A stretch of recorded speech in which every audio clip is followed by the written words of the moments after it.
I'm in Summerhill, and this is a sometimes forgotten suburb of Newcastle that has historically been an important centre for a lot of academics and prominent people in the city, including Robert Stevenson lived over there at Greenfield Place.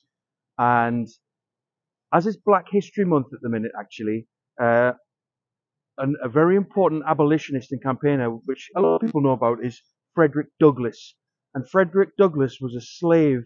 He was born a slave in Maryland in 1817, and he's probably one of the most photographed men of the 19th century. And he was a great campaigner for the abolition of slavery, Frederick Douglass.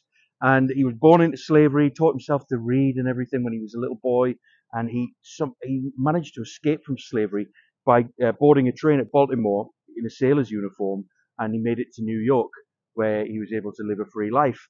Um, and he travelled to the UK and Ireland in 1846, and he spent 2 years giving lectures around England and Ireland and Scotland.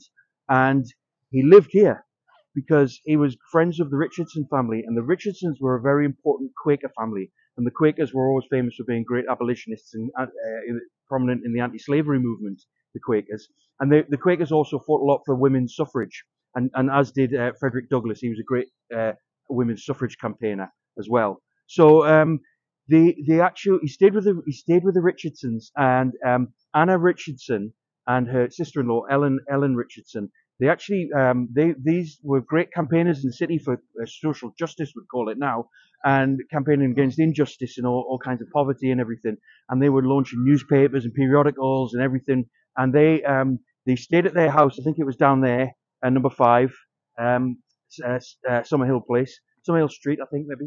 And anyway, they were great. They were great fans of his, and they actually organised a public subscription to pay off his owner back in Maryland, £150 at the time it was, so that he could be legally free. But so yeah, he's just one of the great people who have lived here in Summerhill. And it's a great little neighbourhood that's often forgotten about.